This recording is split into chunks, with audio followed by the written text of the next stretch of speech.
propriétés de l'algèbre de Boole. Aujourd'hui, on va étudier les fonctions logiques et la décomposition canonique. Donc, la première question qui se pose, c'est quoi une fonction logique?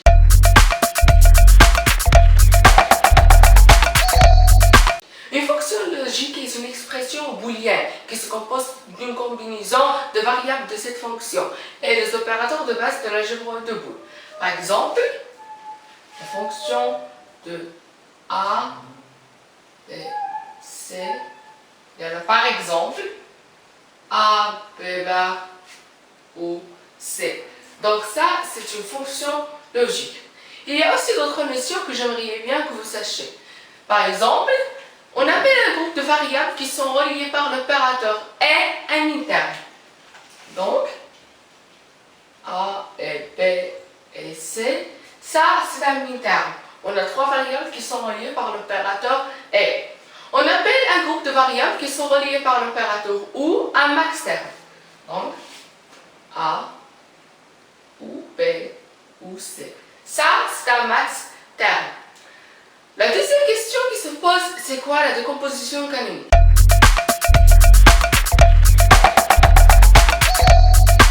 La décomposition canonique est une décomposition qui peut être sous deux formes. La première forme se compose par des mi-termes qui sont reliés par l'opérateur ou. La deuxième forme se compose par des max-termes qui sont reliés par l'opérateur et. Par exemple, A et B, A et B et C, ou A et B et C bar, ou A et B bar et C bar. Donc ça, c'est une première forme canonique. A ou B ou C et A ou B bar ou C bar et B bar ou C. Ça, c'est la deuxième forme canonique. Comme vous voyez, dans la première forme canonique, on a des mi-termes qui sont reliés par l'opérateur ou.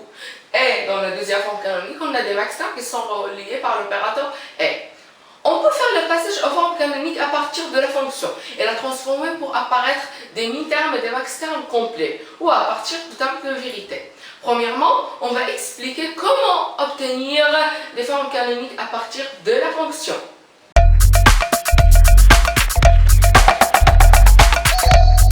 Pour la transformation aux premières formes canoniques, on s'appuie sur les propriétés de l'algèbre de Boole et surtout la propriété de la complémentarité A où A bar égale à 1. Il nous permettra de rajouter des variables qui sont manquantes dans les termes. Donc, soit f de ABC égale à AB, A et B bar, ou B et C bar, ou A et C. Donc, dans le premier terme, il nous manque le variable C. Donc, ce qu'on fait est, on transforme A et B bar, A et B bar et C ou C bar. Donc, comme vous savez, C ou A ou A bar égale à 1. Donc, C ou C bar égale à 1 et A et B bar et A et B bar. Donc, ça ne change rien. La même chose pour les deux autres mi-termes, B et C bar, il nous manque le variable A.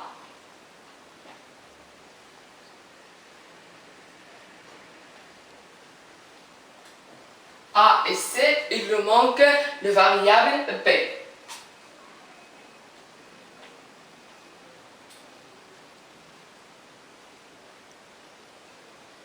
B ou B bar. Maintenant, on fait le développement. A et B bar sur C, ça nous donne A et B bar et C, ou A et B bar et C bar, ou A et B et C bar, ou A bar et B et C bar, ou A et B et C, ou A et B bar et C.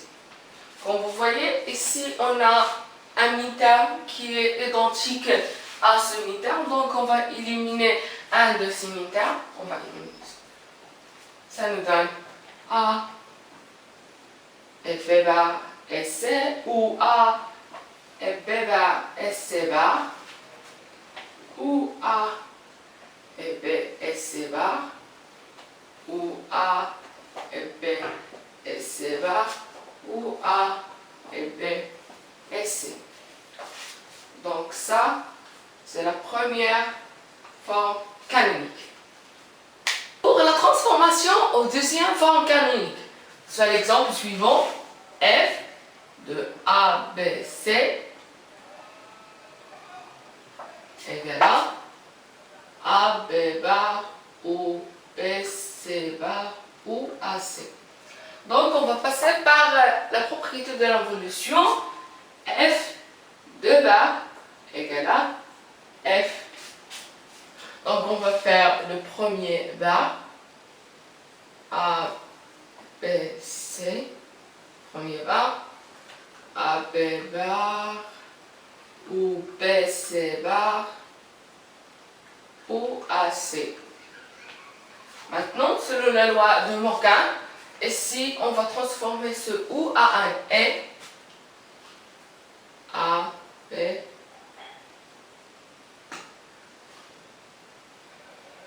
B, C, ou A, C. Après, on va utiliser la loi de Morgan une autre fois pour transformer ce E à un OU.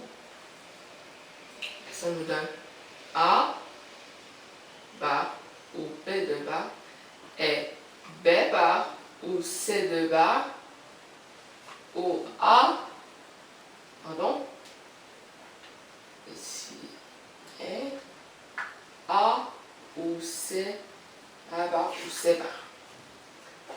B de bar, ça nous donne B et C de bar, ça nous donne C. Donc A ou B et B bar ou C et A bar ou C bar. Maintenant, on va faire le développement de A bar ou B sur B bar ou C. On va faire premièrement le développement de A bar. Ça nous donne A bar et B bar ou A bar et C, ou B bar et B bar ou B bar et C et A bar ou C bar. Donc maintenant ici on a B et B bar, ça 0, donc on va l'éliminer, ça nous donne A bar et B bar ou A bar et C ou B et C et A bar et C bar. Maintenant on va faire le développement de A bar ou C bar sur A bar ou A bar C ou BC. Donc on va faire premièrement le développement de A bar. Nous avons A bar et B bar. Maintenant le développement de C sur A bar B bar. Pardon, A bar B bar A bar. A bar B bar C bar. Ou A bar C A bar. Ou A bar C C bar. Ou B C A bar. Ou B C C bar. Donc ici on a deux A bar, il suffit d'un A bar. Ici on a aussi deux A bar, on va éliminer un, deux. Ici on a C et C bar, ça nous donne 0. 0 et A bar c'est 0, donc on va l'éliminer. Ici on n'a rien. Ici on a B et C, C bar. C et C bar c'est 0. 0 et B c'est 0. Donc ça nous donne A bar et B bar. Ou A bar, B bar, C bar. Ou A bar, C. Ou A bar, B, C. Et si on va factoriser par AC, si on va factoriser par AB bar, donc AB bar, ça nous donne C bar ou 1, ou A bar C, B ou 1. Ça nous donne ici A bar et B bar ou A bar et C. Donc maintenant on va continuer. On va transformer les mi-termes à de variables à des mi-termes à 3 variables. Donc A bar, B bar, il nous manque les variables C et C ou C bar.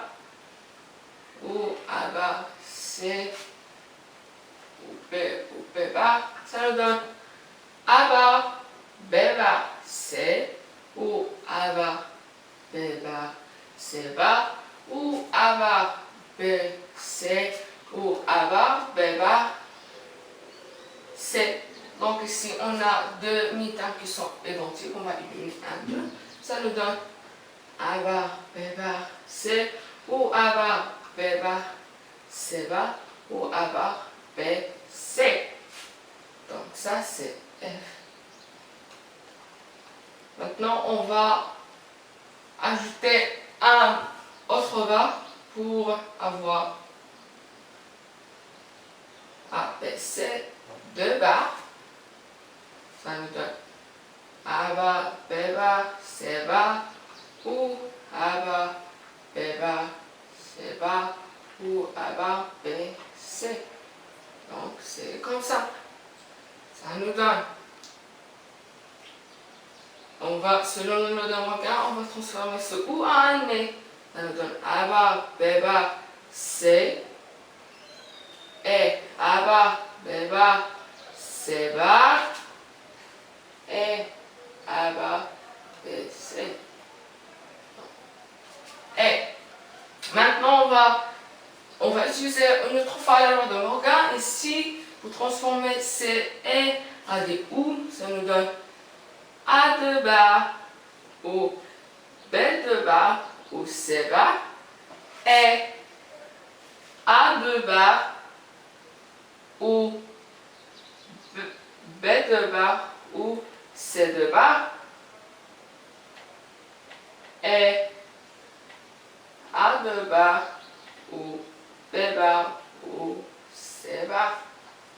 Donc ça nous donne F de A, B, C, A ou B ou C bar et A ou B ou C et A ou B bar ou C bar. Et donc ça c'est la deuxième forme canonique.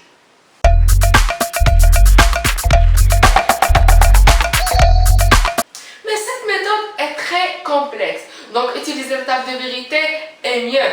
Premièrement, on va faire la table de vérité de la fonction. Par exemple, on a f de ABC égale à AC et BC bar et AB bar. Donc on va faire la table de vérité. On a trois variables. Comme ça.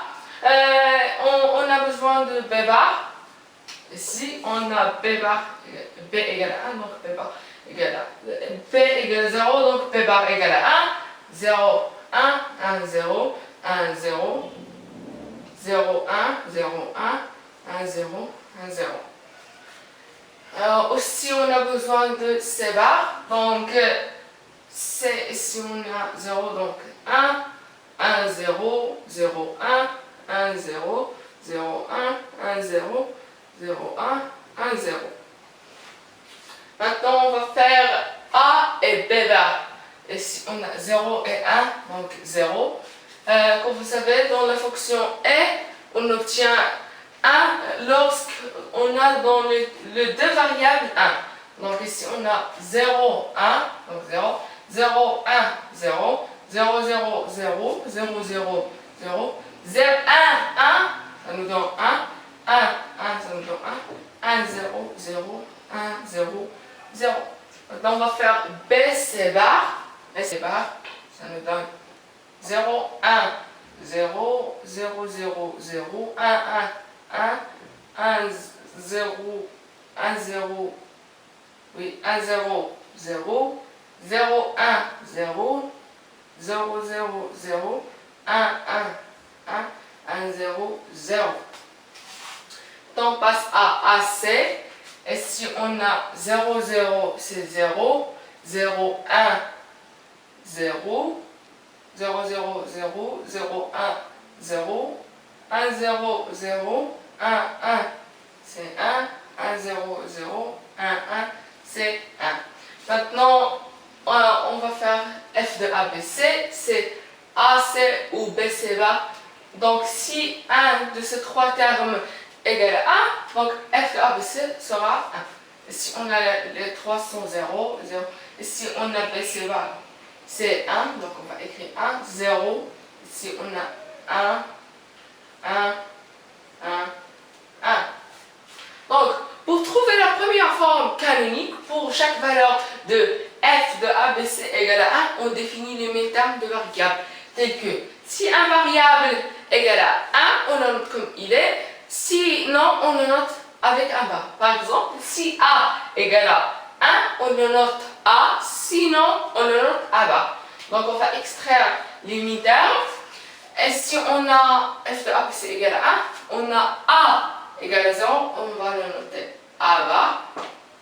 Et si on a b égale à 1, on va le noter b. C, c'est 0, on va le noter c. Maintenant, l'autre mi-terme, si on a 1, 1, et si dans A, on a 1, donc on va le noter 1, et B, c'est 0, on va le noter B bar, C, c'est 0, on va le noter C bar, l'autre mi-terme. Et si on a A, c'est 1, B, c'est 0, B bar, C, c'est 1. Notre mi-terme, A, c'est 1, B, c'est... Pardon, B, c'est 1, C, c'est 0. On va noter C bar. Après, le dernier, on a le tout 1, donc A et B et C. Donc, la première forme canonique est le mi-terme et le haut de ces mi-termes. Donc, A bar, on va l'écrire F de A, B, C. Le haut de ces mi-termes, A et B et C bar. Ou A et B bar et C bar. Ou A et B bar et C. Ou A et B et C bar. Ou A et B et C. Donc ça, c'est la première forme canonique. Pour trouver la deuxième forme canonique, pour chaque valeur de f de a, b, c égale à 0, on va faire des max termes de toutes les variables, telles que si un variable égale à 0, on va le noter comme il est, sinon on va le noter à bas, avec un bar. Par exemple, si on a a égale à 0, on va le noter comme il est. On va le noter a, sinon on va le noter à bas. Donc, on va extraire les max termes. Et si on a f de a, b, c égale à 0, a égale à 0, donc on va noter a, ou b égale à 0, c égale à 0.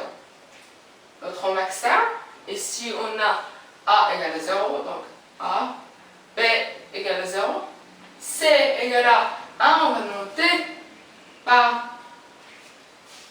Et si on a a égale à 0, on va noter comme il est, b égale à 1, on va noter b bar, c égale à 1, on va noter c bar. Donc, la deuxième forme canonique est le et de ces mi-termes. Donc, f de a, b, c égale à a ou b ou c, premier max terme, et a ou b ou c bar, et a ou b bar ou c bar. Et ça, c'est la deuxième forme canonique.